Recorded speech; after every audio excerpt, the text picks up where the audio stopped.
Bismillahirrahmanirrahim. Justru kalau pasti bilang insya Allah. Insya Allah lebih hebat dari kata-kata pasti. Datang ya, insya Allah. Berarti pasti datang itu.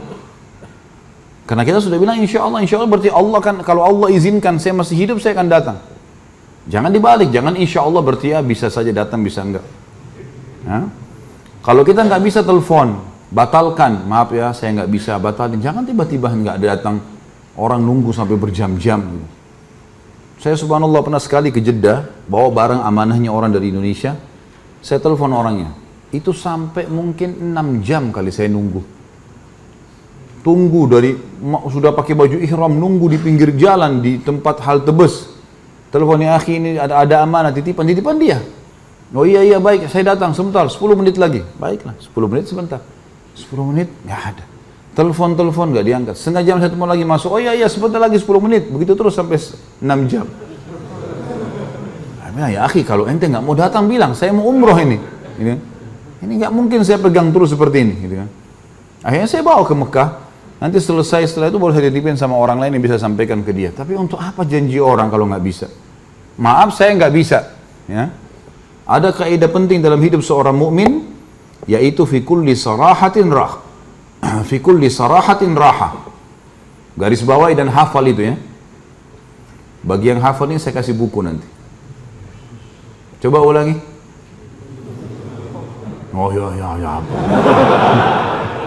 Kayak orang bisik-bisik.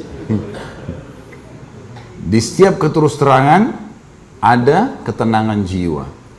Terus terang. Datang ya, saya nggak bisa. Bantu saya nggak bisa. Bantu saya, iya saya bisa. Nggak usah basa-basi. Orang mukmin nggak punya dua wajah, satu wajahnya. Iya enggak, clear. Halal haram. Udah, nggak usah janji-janji. Nggak usah pakai nggak enak. Oh ini karena kita kadang-kadang Indonesia ini nggak enaknya salah tempat. Mau diajak ke tempat salah, nggak enak nih. Iya nanti saya datang gampang. Padahal sebenarnya nggak mau datang. Nah, saya nggak bisa datang, haram itu. Nggak boleh saya datang. Saya sudah ikut pengajian loh. Oh kau sekarang berubah ya? Iya, saya berubah menjadi lebih baik, beriman. Mudah-mudahan kau juga bisa rasain. Gitu.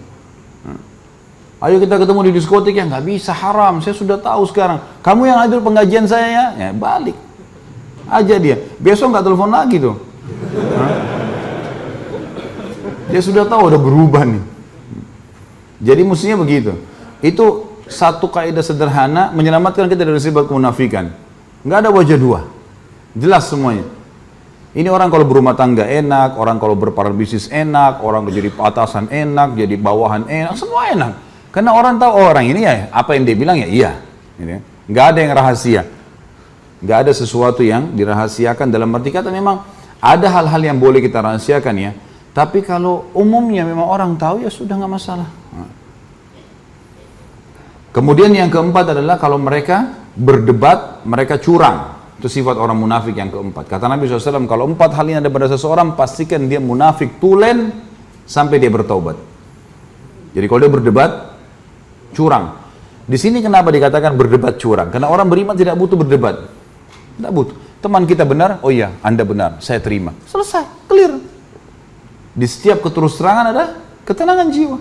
Oh iya benar nih, saya yang salah, saya terima. Kan clear. Orang yang suka berdebat walaupun dia salah, ciri munafik. Karena dia tidak mau kalah. Maka ini orang munafik, cirinya. Ini yang dimaksud dengan dia curang, artinya biar juga jelas-jelas salah, tetap ngotot. Ada orang seperti ini teman-teman, jangan dijadikan sebagai sahabat. Orang yang baik, orang yang selalu menerima kalau benar. Kalau kita dinasihatin oleh orang lain, tugas kita menerima, mencerna, memilih yang baik, dijalankan. Bukan kalau orang nasihatin kita, fikir poin apa yang bisa saya pegang, lalu saya balas.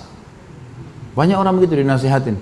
Dia dengar tapi dia pikir, ini poin ini. Nah tapi kan tadi kamu ngomong begini, bantah. Gak usah bantah, gak perlu. Orang kasih nasihat, ya terima kasih. Alhamdulillah, baiklah. Kalau dia salah, dia hardik kita, terima transferan pahala gratis. No? Dia caci maki segala, ya, oh iya. Senyum saja, bagus, terus aja. Saya terima transfer tuh.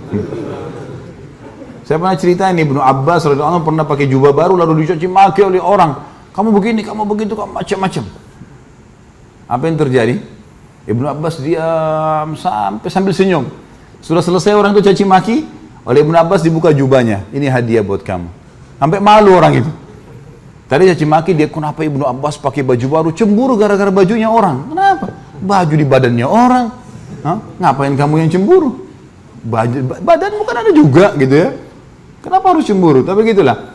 Lalu Ibnu Abbas mengatakan kepada pegawainya yang ada bersama di beliau, yang selalu bawa-bawa bukunya apa macam-macam kebutuhan Ibnu Abbas, dia mengatakan, beritahukan alamat rumah saya, rumah kita orang ini. Siapa tahu dia punya hajat kita penuhi. Maka Ibnu Abbas, pegawai Ibnu Abbas sampaikan, lalu orang itu diajak ke rumah, lalu diberikan hadiah sampai orang itu jadi muridnya Ibnu Abbas. Teman-teman sekalian, jangan pernah balas kebodohan dengan kebodohan. Tapi balas kebodohan dengan kepintaran. Orang teriak caci maki, biarin aja. Jangan kita ikut-ikutan. Kalau ada dua orang, dua-duanya ribut. Dua-duanya jelek nggak? Dua-duanya sama jeleknya. Biar tampannya bagaimana jadi jelek juga.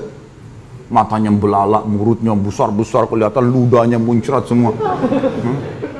Jadi jelek.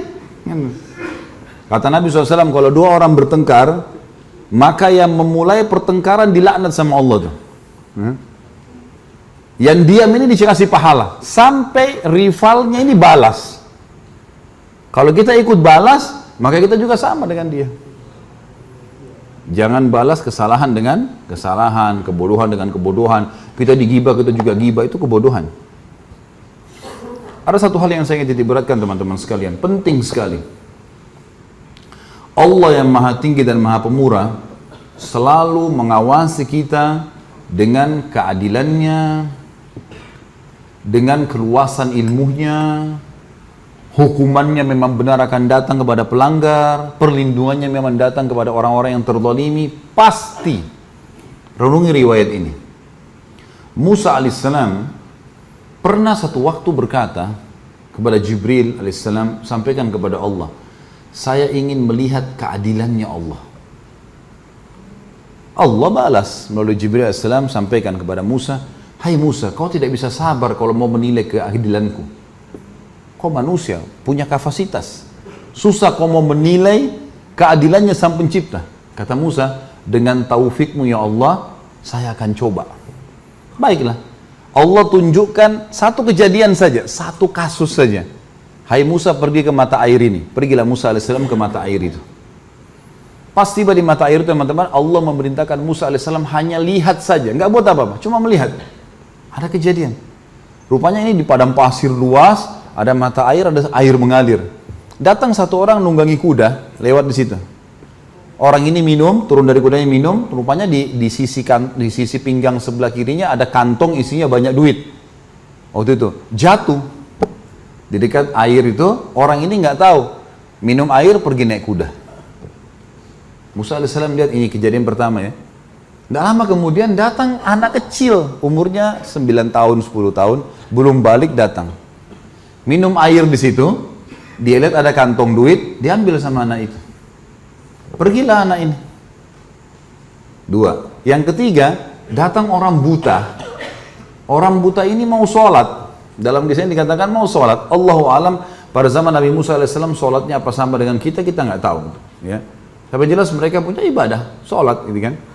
Apakah jumlah rakaatnya sama? Allah alam, karena kita tahunya jumlah rakaat kita berbeda dengan Nabi Musa alaihissalam, karena Musa sendiri waktu kejadian Isra dan Mi'raj meminta kepada Allah Muhammad SAW agar meminta diringankan sholatnya kan. Baiklah. Orang ketiga ini wudu, orang buta. Dia dengar suara air, dia wudu. Waktu dia lagi wudu mau sholat, orang yang naik kuda kembali. Dia cari mana uangnya nih.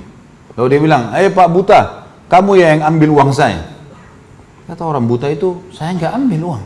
Saya buta, uang apa? Saya nggak bisa lihat.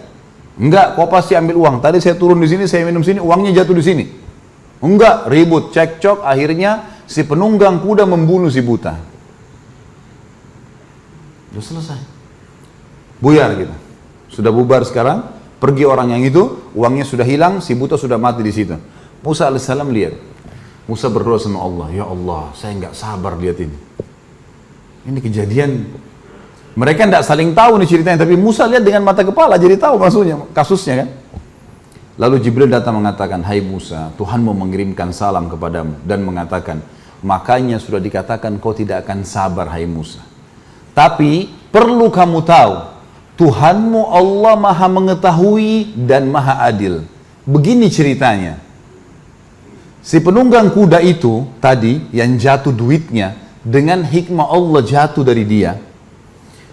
Itu adalah tuannya, majikannya, anaknya, ayahnya si anak yang mengambil uang. Anak ini tidak tahu kalau ini majikan ayahnya dulu. Tapi rupanya ayahnya si anak ini pernah bekerja sama si penunggang kuda. Pernah bekerja sama penunggang kuda ini tidak memberikan gajinya. Dan subhanallah gajinya senilai kantong itu. Jatuh dengan hikmah ilahi. Anak ini nggak tahu kalau ini dulu yang zalimi ayahnya. Dia datang mau minum di padang pasir, ada duit diambil. Allah dengan kemahaadilannya memberikan haknya si ayah anak ini dengan caranya. Lalu yang buta bagaimana? Kata Jibril alaihissalam, si ayah ini, ayahnya anak, pada saat dia tidak dikasih gaji oleh penunggang kuda, dia pun mencari kerja di sana sini, sampai akhirnya dia bertemu sama si buta. Ini si buta dulu bukan orang buta. Lalu si buta ini dengan sebuah kejadian membunuh ayahnya si anak.